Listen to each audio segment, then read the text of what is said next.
Yeremia pasal 51. Hukuman Tuhan atas Babel. Beginilah firman Tuhan. Sesungguhnya aku menggerakkan terhadap Babel, terhadap penduduk negeri orang-orang Kasdim, suatu semangat pemusnah. Aku akan mengirim ke Babel penampi-penampi yang akan menampinya, dan yang akan menyapu bersih negerinya, sebab mereka mengepungnya dari segala pihak pada hari malapetaka. Hendaklah si pemanah membidikkan panahnya kepada orang yang membidik, dan kepada orang yang berbaju sirah. Janganlah merasa sayang akan teruna-terunanya, tumpaslah segala tentaranya. Orang-orang yang terbunuh akan rebah di negeri orang-orang Kasdim, dan orang-orang yang luka parah di jalan-jalannya. Sungguh, Israel dan Yehuda tidak ditinggalkan sebagai janda oleh Allahnya, oleh Tuhan semesta alam, sebab negeri orang Kasdim penuh dengan kesalahan terhadap Yang Maha Kudus Allah Israel.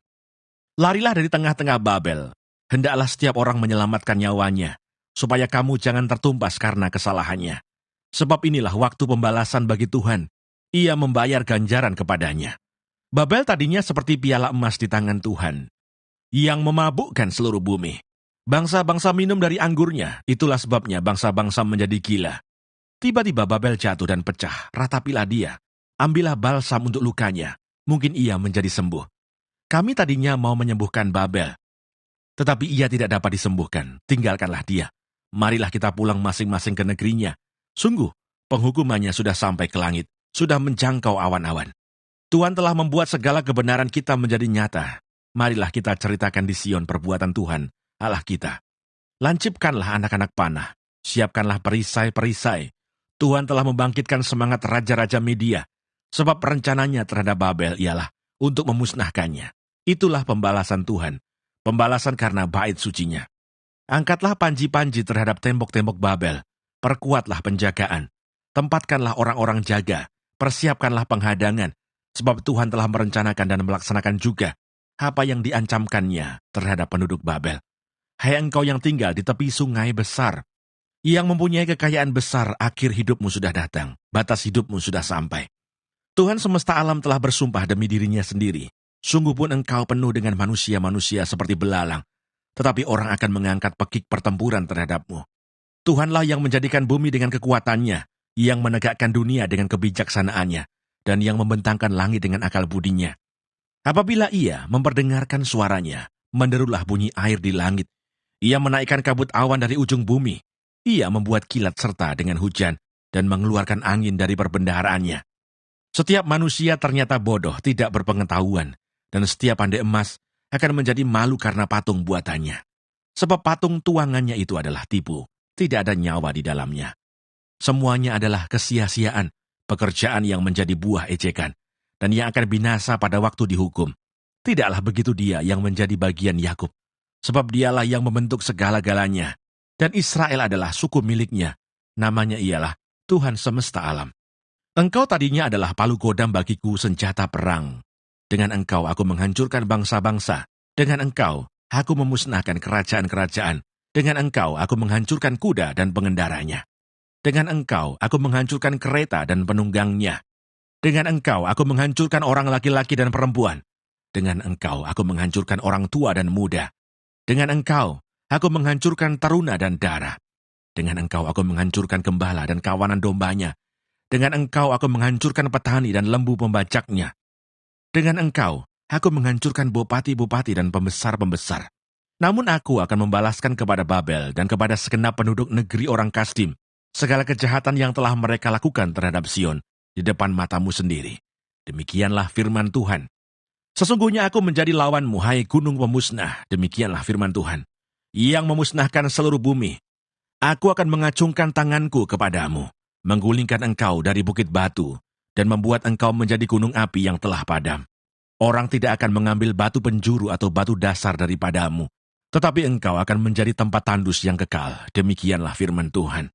Angkatlah panji-panji di bumi, tiuplah sangkakala di antara bangsa-bangsa. Persiapkanlah bangsa-bangsa berperang melawan Babel. Kerahkanlah kerajaan-kerajaan melawannya, Ararat, Mini, dan Askenas. Angkatlah seorang panglima melawannya. Tampilkanlah kuda seperti kawanan belalang.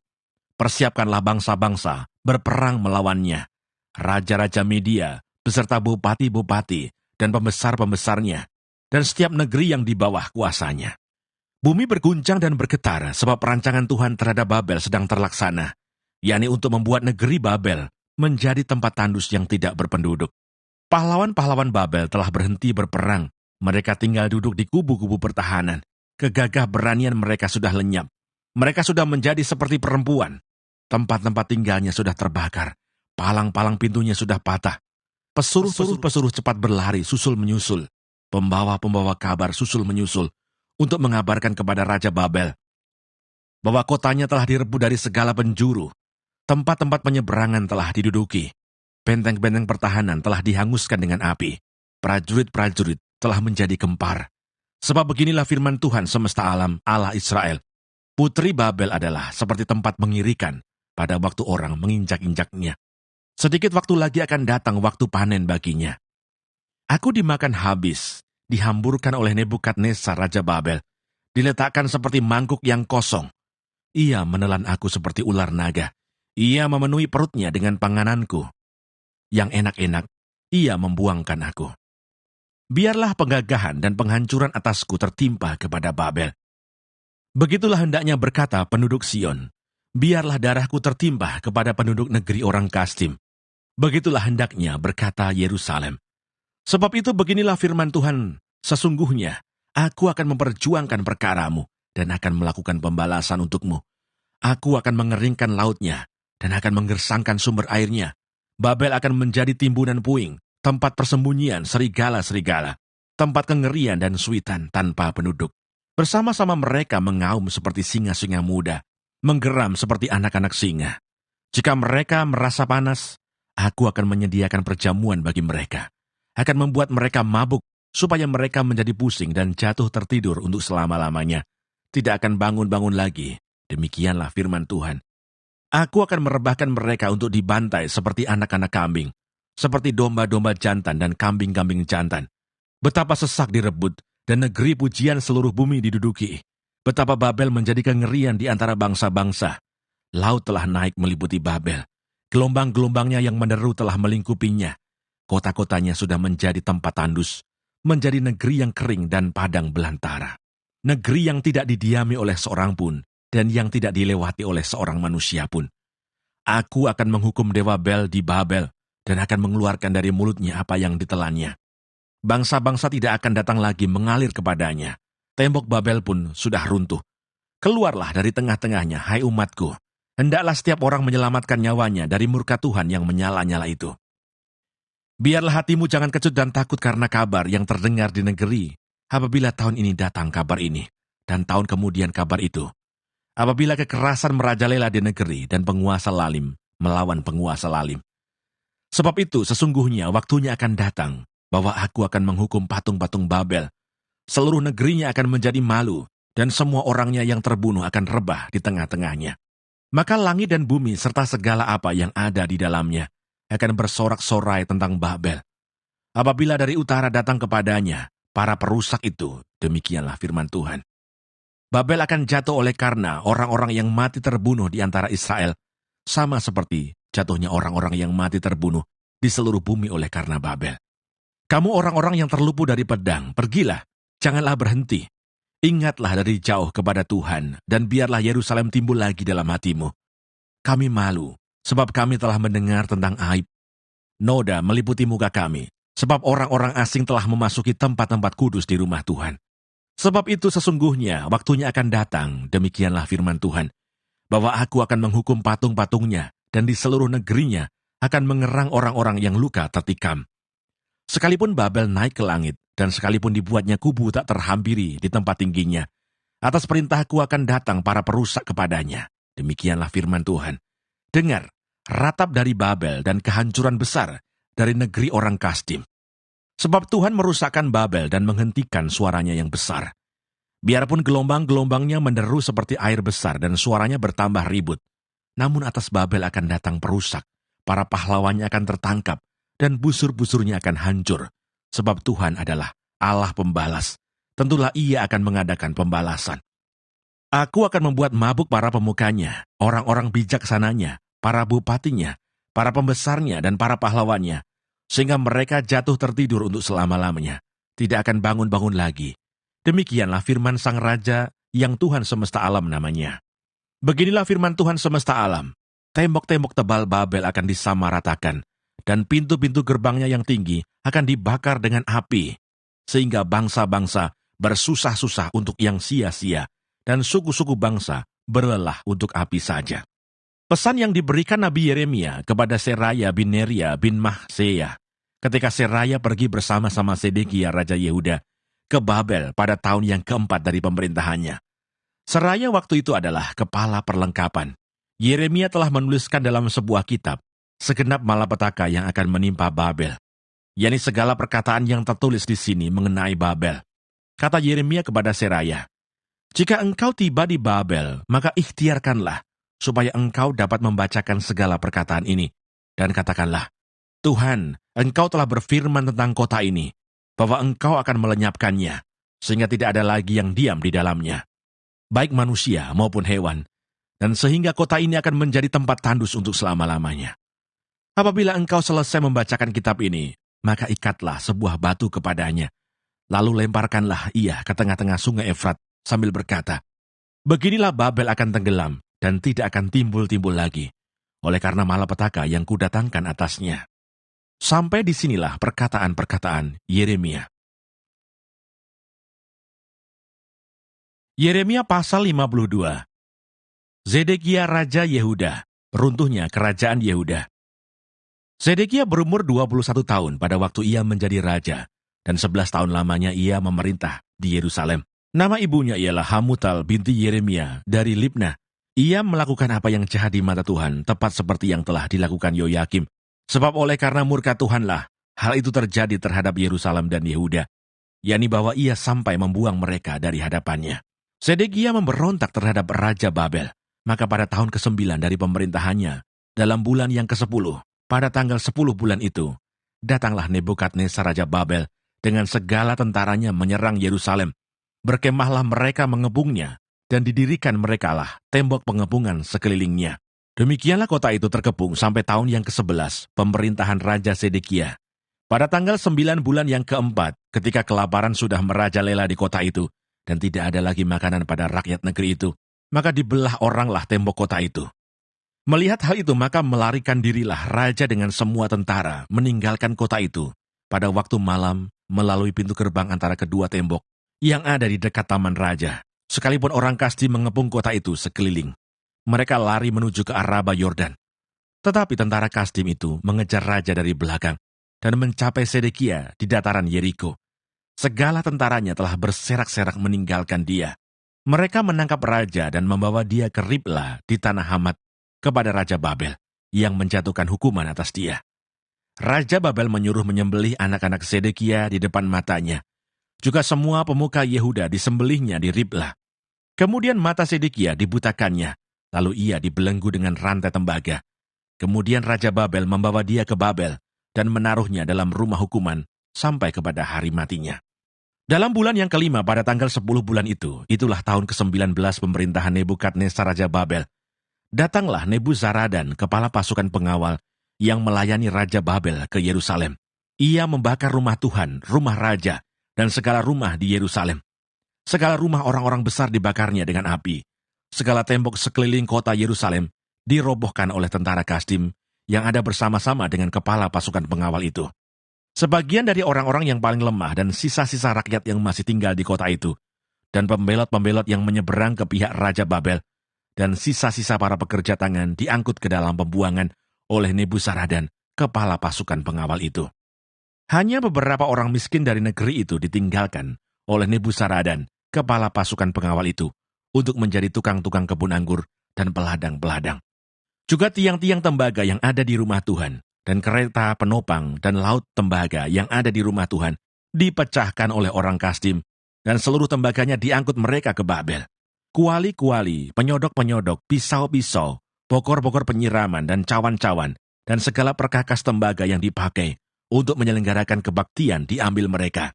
Juga pasu-pasu, perbaraan-perbaraan, bokor-bokor penyiraman, kuali-kuali, kandil-kandil, cawan-cawan dan piala-piala. Baik segala yang dari emas maupun segala yang dari perak, diambil oleh kepala pasukan pengawal itu. Adapun kedua tiang laut yang satu itu dan ke-12 lembu tembaga yang ada di bawah kereta penopang yang dibuat oleh Raja Salomo untuk rumah Tuhan, tiada tertimbang tembaga segala perkakas ini. Adapun tiang-tiang itu, satu tiang 18 hasta tingginya, dan dapat dililit oleh tali yang 12 hasta panjangnya, tebalnya 4 jari dan keronggang dari dalam. Di atasnya ada ganja dari tembaga. Tinggi ganja yang satu itu 5 hasta, dan jala-jala dan buah-buah delima ada di atas ganja itu sekeliling, semuanya dari tembaga. Dan tiang yang kedua seperti itu juga. Mengenai buah delima, ada 96 buah delima yang merupakan gambar timbul. Seluruhnya, buah-buah delima itu ada 100 pada jala-jala itu berkeliling. Lalu kepala pasukan pengawal itu menangkap Seraya imam kepala, dan Sefanya imam tingkat 2, dan ketiga orang penjaga pintu. Dari kota itu ditangkapnya seorang pegawai istana yang diangkat mengepalai prajurit-prajurit dan 7 orang pelayan pribadi raja yang terdapat di kota itu. Dan panitera panglima tentara yang mengerahkan rakyat negeri menjadi tentara, dan 60 orang dari rakyat negeri yang terdapat di tengah-tengah kota itu. Nebuzaradan, kepala pasukan pengawal, menangkap mereka dan membawa mereka kepada Raja Babel di Ribla. Lalu Raja Babel menyuruh membunuh mereka di Ribla, di tanah Hamat. Demikianlah orang Yehuda diangkut ke dalam pembuangan dari tanahnya. Inilah jumlah rakyat yang diangkut ke dalam pembuangan oleh Nebuzaradan dalam tahun ke-7, 3.023 orang Yehuda. Dalam tahun ke-18 zaman Nebukadnezar, 832 jiwa dari Yerusalem. Dalam tahun ke-23 zaman Nebukadnezar, diangkut ke dalam pembuangan oleh Nebuzaradan, kepala pasukan pengawal, 745 jiwa orang Yehuda. Seluruhnya berjumlah 4.600 jiwa. Yoyakin dikasihani. Kemudian dalam tahun ke-37 sesudah Yoyakin, Raja Yehuda dibuang, dalam bulan yang ke-12, pada tanggal 25 bulan itu, maka Ewil Merodah, Raja Babel, dalam tahun ia menjadi raja, menunjukkan belas kasihannya kepada Yoyakin, Raja Yehuda, dengan melepaskannya dari penjara. Ewil Merodah berbicara baik-baik dengan dia, dan memberikan kedudukan kepadanya lebih tinggi daripada kedudukan raja-raja yang bersama-sama dengan dia di Babel. Yoyakin boleh mengganti pakaian penjaranya dan boleh selalu makan roti di hadapan raja selama hidupnya. Dan tentang belanjanya, Raja Babel selalu memberikannya kepadanya, sekadar yang perlu tiap-tiap hari selama hidupnya sampai hari matinya. Kitab Ratapan. Ratapan pasal 1. Keruntuhan dan kesunyian Yerusalem. Ah, betapa terpencilnya kota itu, yang dahulu ramai.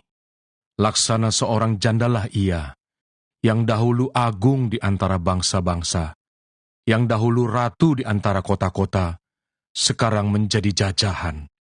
Pada malam hari terseduh-seduh ia menangis, air matanya bercucuran di pipi.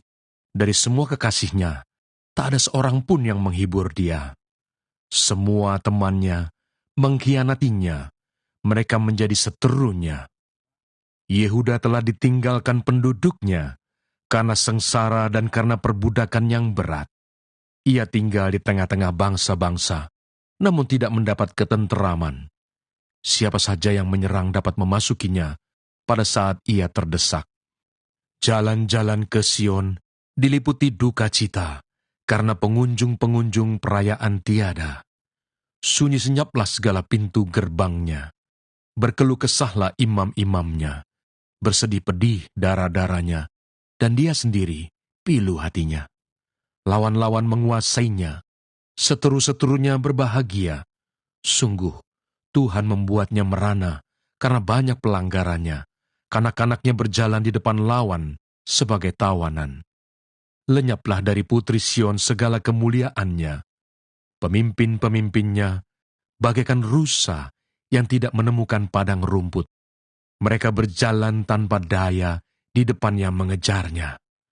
Terkenanglah Yerusalem pada hari-hari sengsara dan penderitaannya akan segala harta benda yang dimilikinya dahulu kala, tatkala penduduknya jatuh ke tangan lawan dan tak ada penolong baginya.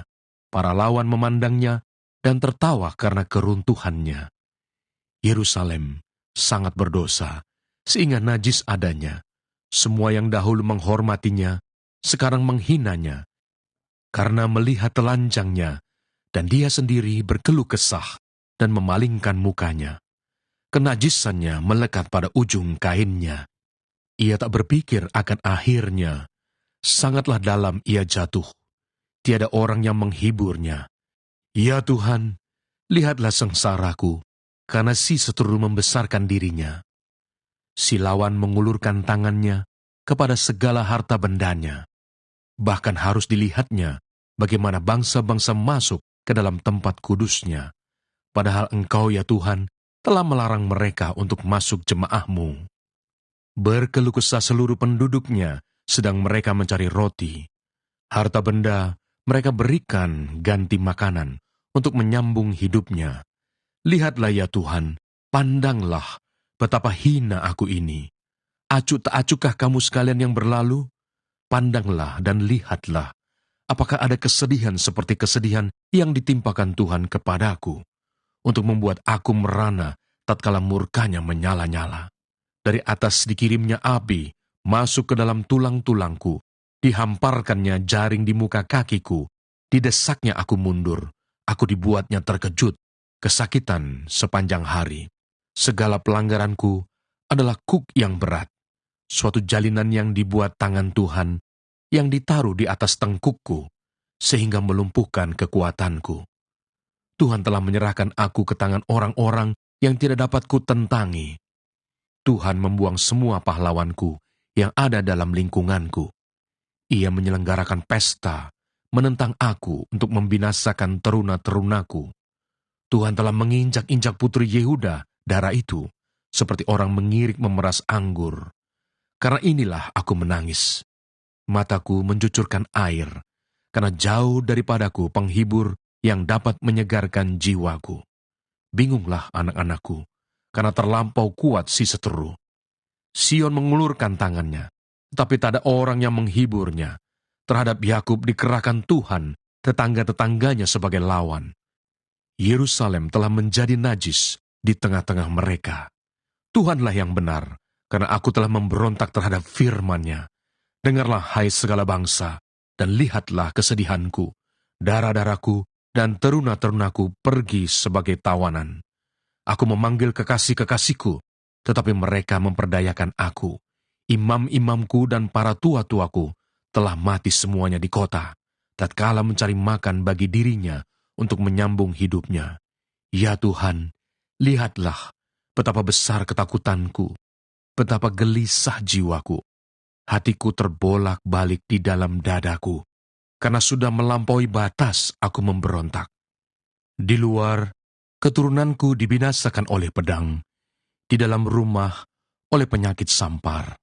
Dengarlah bagaimana keluh kesahku, sedang tiada penghibur bagiku. Seteru-seteruku mendengar tentang kecelakaanku. Mereka gembira karena Engkau yang mendatangkannya.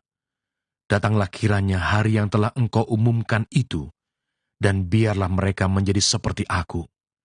Biarlah segala kejahatan mereka datang ke hadapan-Mu, dan perbuatlah kepada mereka seperti Engkau telah perbuat kepadaku, oleh karena segala pelanggaranku, karena banyaklah keluh kesahku dan pedih hatiku.